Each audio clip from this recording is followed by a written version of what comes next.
Mike. I guess, first of all, the announcers during the game the other night kind of indicated Scott Martin might be able to play this weekend. Can you just kind of update where he is right now? I think Scott Martin's talking more to Jay Billis than he is to me. I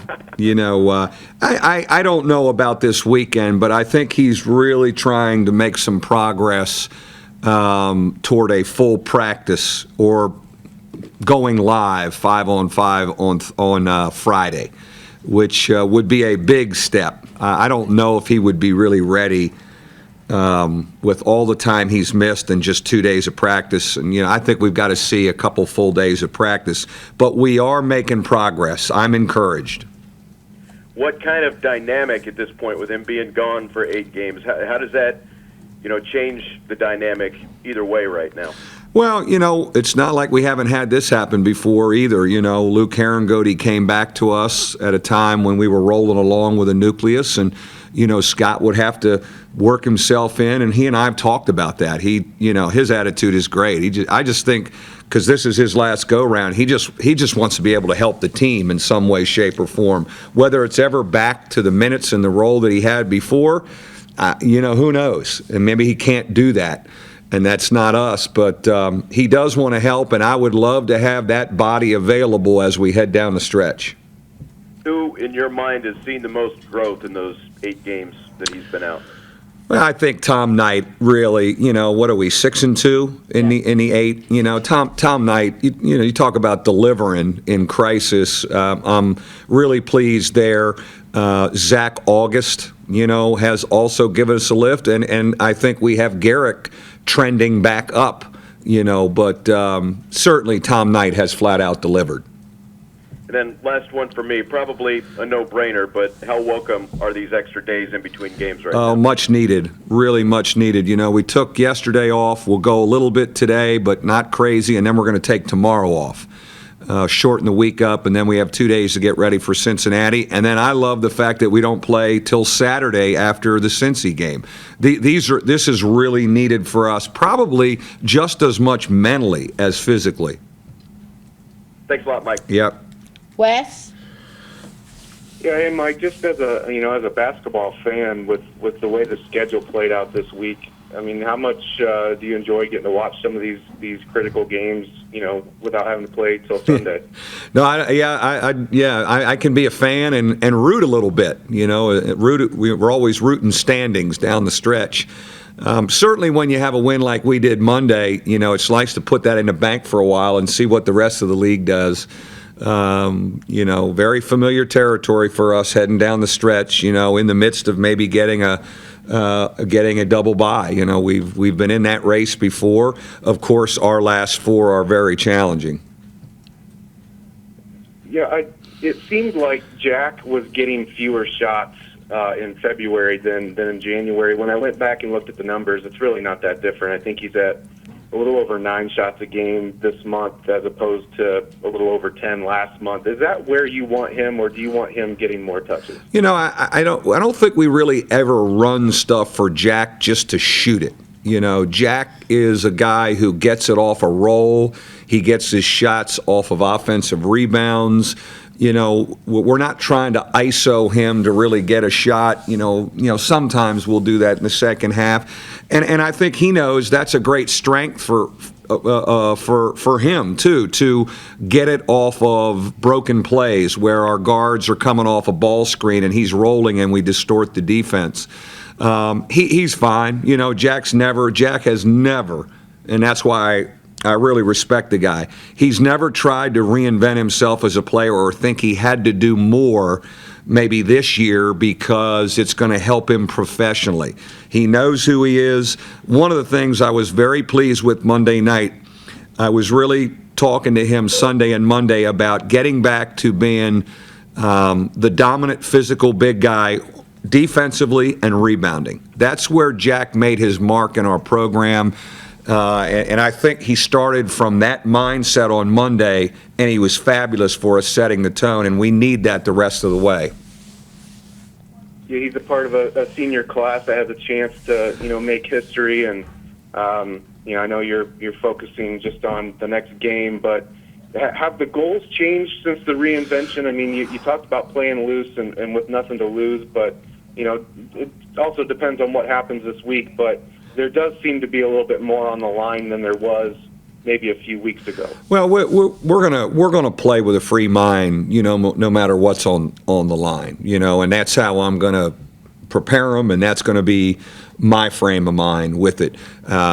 It's funny how when we started the season, one of the things this group talked about was a regular season championship. And when we lost Scott Martin, and I don't know how realistic that looked at the part. I was trying to figure out how we're going to survive this thing without him long term. And in the midst of it, you've kind of put yourself in a position where crazy things can happen. That's not completely off the board. But I think for us, for me, I've more thought of double bye. Could we get into that? And you know what? If we don't get that doesn't mean a darn thing either. Because right now, our NCAA tournament resume is extremely strong. And but it would be nice to get there and play on Thursday. Thanks, Mike. Mm-hmm. Brian? Yeah, but kind of going back to Jack for a second, not all great rebounders are great offensive rebounders, but he is. Why? What makes him so good on the offensive side? How he pursues the ball. There was one thing that I remembered, and I didn't get a chance to watch the tape because I went recruiting yesterday. There was a play in the second half, we're on offense in front of our bench, where a rebound bounced out, and it was bouncing toward our bench in the baseline about 15 feet out. And he was swimming through Pitt bodies to try and get there. That is Jack Cooley on either end of the floor. That happened to be the offensive end, defensive end. I've never seen a relentlessness. He does not accept blockouts. You say that, you tell your big guys, one of your coaching themes is don't accept the blockout. A lot of guys accept blockouts. Most guys accept blockouts. Jack Cooley truly does not accept the blockout, and he's relentless. And one of the things that's the most underrated about him are his hands. His hands are great. I've seen him snatch the ball away from 6-foot athletic guards, in this league time and time again. So that's why I think he has the utmost respect of his teammates, because that is physically demanding, going after that thing all the time, and the body contact that he takes over the course of 40 minutes or the course of a season. Is there technique to it, too? I mean, there's the relentlessness part of it where you're just going to be more determined to get it. But are there things he does that you see where he puts himself in better positions to get it maybe than other guys? Yeah, there is. I think there is something. 50% of it is that, too. Here's another place where he's underrated. He can move his feet. He can move his feet when he wants to. I get on him sometimes about resting on offense or not showing on a ball screen. We switched him out. He switched out and blocked a shot. And he blocked a shot at Cincinnati as well on a defense when we were switching and didn't want a three to go in. He can really move his feet and dance around people. You add that with unbelievable strength and will, there's a reason why he gets angles all the time to get his hands on the ball. Great. Thanks, Mike. Yeah. Is anyone else on the line have any questions? Hey, Bernie, it's Tim O'Malley. Hi, Tim. Coach, just one question about Scott. With this break you have, and then really a 5-day break following, is he in a position where where his career could be over, or would he always be able to help you for one game, say in a Big East semifinal, NCAA first round, and then it's kind of the repercussions of that one game's effort? And I don't know if I've thought that through all that far ahead where, he's only available for one. I don't, unless we had injuries to the current rotation, I don't know if you just want to do that for one game. I don't know how I would feel about that. Again, everybody's listed day to day at this time of year, including the coaching staff. So I have an open mind to anything. My goal is to see him practice for a couple days in a row and see if he's fairly symptom-free and how we can, to bring him back and then lose him again. I don't know how good that is. I'd like to have him back consistently. I think that would be the best for him and our team. Is it just kind of following up? Is it somewhat apples to oranges to think back when you had to reassimilate Herringody in that Scott could kind of come in a kind of naturally in a smaller role. I think Luke, of course, had to have the ball. Oh, that's a much easier transition. Luke was the guy, and getting shot and score and all that. It was a Now, I thought he did a good job working himself in and figuring out. But when he was in there, we wanted him to shoot and score. Scott, as I've always said about Scott, he's a great stir the drink guy. He's a great guy that kind of makes everything work. And so I think his injection back in would be extremely smooth. And his mindset, he and I have talked about this, once a week for the last month. And, he's like, Coach, I don't want to mess anything up. I just want to help. And I say, hey, we're going to need your help if you can get right. Thanks, Coach. Yeah. The easiest solution or explanation when Pat Connaughton is not hitting shots, sit him down. But how important is he to you from a rebounding standpoint and the way he battles down low? Well, it's because again, there's certain nights Cam struggles physically, and so if it's a night where physically it's tough for him, then it's hard to get Pat out. But right now, what he's doing on the backboard and from a defensive standpoint, he adds to our toughness. He's that third guy on that front line, even though I was thrilled to see how our guards rebounded the other night. But he's a third guy on that front line with whatever two big guys that are pounding the backboard. And if you're going to play big, you better just rebound. You got to rebound the heck out of it, or there's no use playing big. And so he helps us play bigger when he's rebounding like that. But that's the stuff he was doing the other night is stuff that you saw way back in Orlando, right? When he was still in high school. That he could be your second big guy or be a guy that could help out rebounding even though. Oh, absolutely. That's one of the reasons when he was in that lull, I got on him for that the most. I thought he was playing kind of. I think I said to him one day in practice, I said, "You're kind of playing pretty lately. I mean, I know you're a good-looking guy and got a great build and you're lifting and you're stronger. You're playing pretty." I said, when you stick your nose in there for us and rebound and fly around, I said, man, it gives us all confidence and helps us. And I think he really started at the Louisville game delivering. And I think he's been pretty good since then. Nobody was very good in Providence doing it, but I think he sees, and it helps him. I think it helps him make shots. It gets him more involved in the game, and the juices are flowing.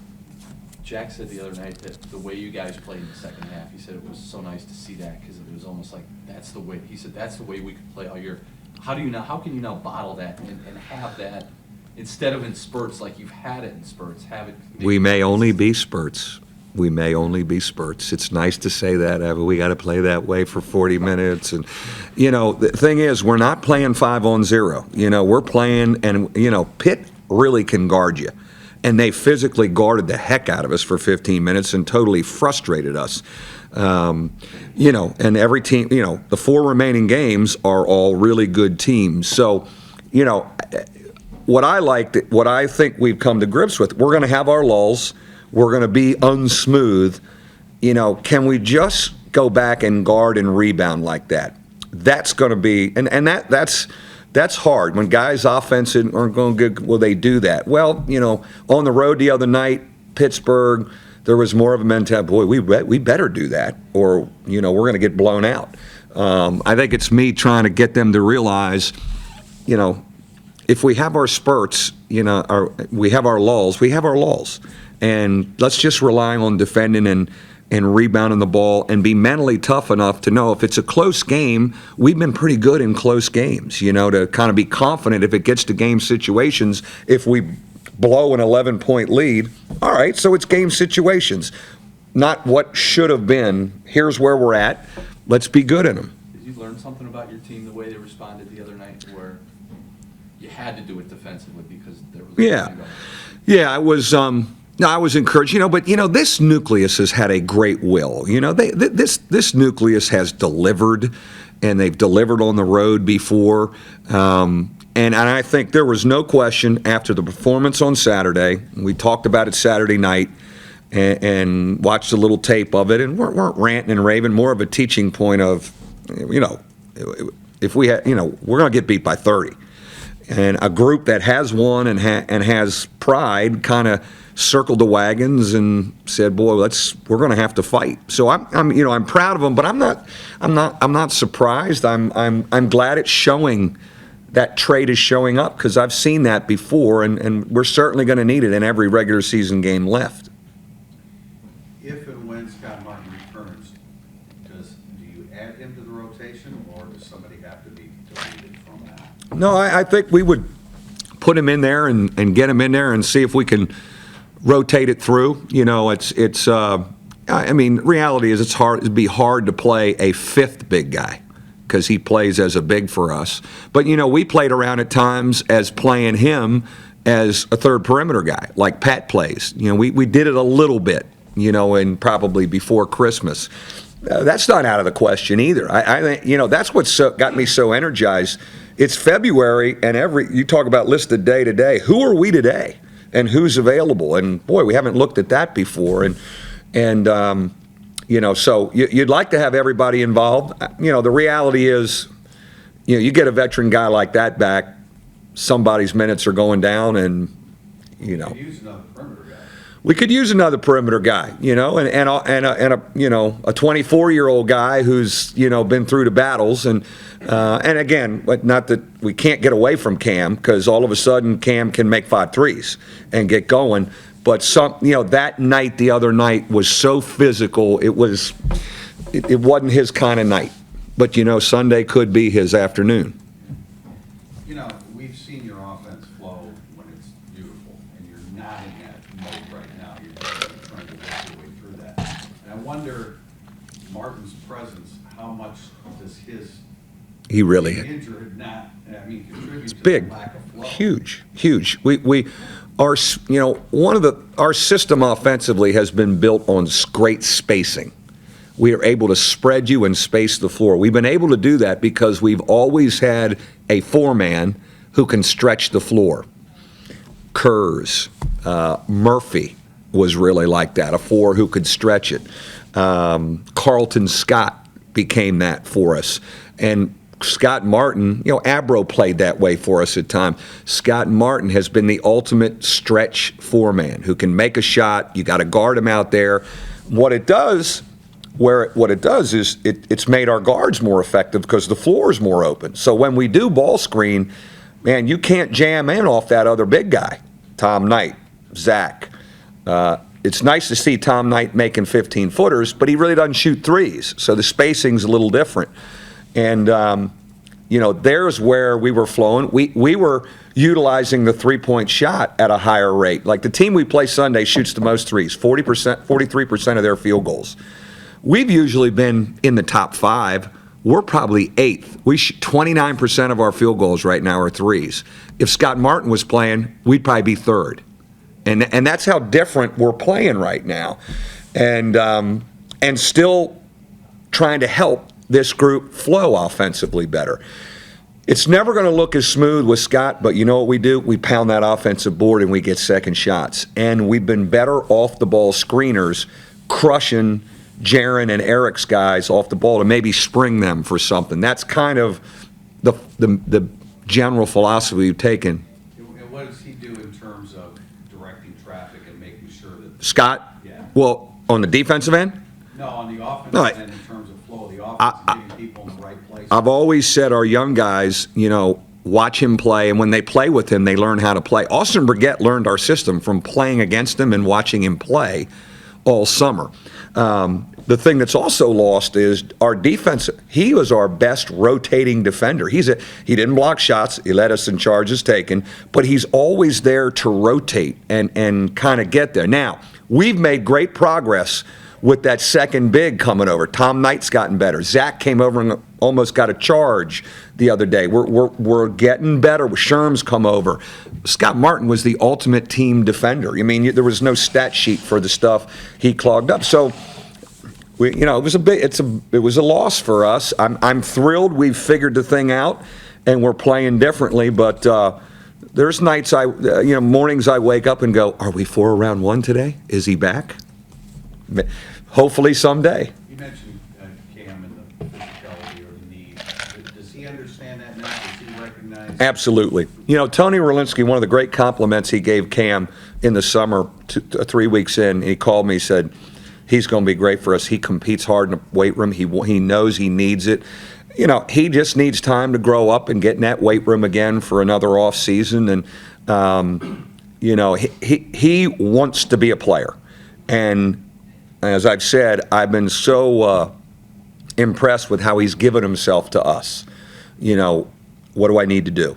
I mean, he's taken coaching, you know, very well. And, you know, the older guys know we're going to need him. Like, you know, the other night, there wasn't as much confidence in him, but they know at any time he can get rolling for us, and he's going to get a big crack at it on Sunday. After the game the other night, you mentioned that you weren't physical, and you talked to your team about not being physical enough against Providence and Syracuse. Do you think they're going to be locked into that now that they had such a great example on Monday night? Yes, and I've got to do a better job moving forward that, you know, if we're lacking in that, you know, it has to be addressed, and I think it has to be a real emphasis in our practices. You know, I don't want to get anybody hurt, but we got to really, in practice, I've got to be on that more, because when we go with that mindset, you know, especially playing two bigs, that's how we got to throw ourselves around, and we got other bigs. If there's a problem, we can put other bigs in. Them to use their fouls. Yeah. One of the things I challenged Jack with before the game, I came in, I said, Jack, you know, we've been playing four big guys. Put me in a position where these other three big guys are trying to figure out who's going to be the big guy to play with you for most of the night. That's when you're at your best, and you do it when you defend and rebound. I got on him in the locker room after the Providence game. I got on him Saturday night, and I got him Monday before the game. I said, put me in a position where I can't take you out, and these other three guys have to figure out who's going to play with you. He did that, and that's who he is. And when he's that, we got a shot against anybody. Last thing for me, with all these practices coming up, you know what it's like when you play a bunch of games. Yeah. What do you want to work on using all these practices? Today, I think we need a little conditioning. You know, I don't know how much we need to bang on each other today. And then Friday and Saturday, you know, I think we get back into reps with our screening offensively and understanding where that other big guy can go to improve our spacing, even though it's not a pure 4-round-1, and then rebounding the ball and digging in defensively. We got to play some defensive games competitively where we do that. Not long, you know, we're at a point where we're not on the floor long, but we got to come back to that. And I think with, you know, at this point in the year in the group that I have, you can achieve a lot watching film, good and bad. You know, maybe just 5 minutes before practice, after practice, you know, yeah, tomorrow, or not today, but Friday when we come back, we're going to watch some of us defensively against Pittsburgh, and I want to build on that. Is that what you do before practice, like just for about 5 minutes? Yeah, I'll usually out there, it's always a little bit of tape of us from the game before, good, bad. You know, I always end with good. Sometimes it's hard. Sometimes it's kind of. We didn't end with any good on Saturday. Couldn't find any good. But, yeah, just a little kind of theme before we get on the floor.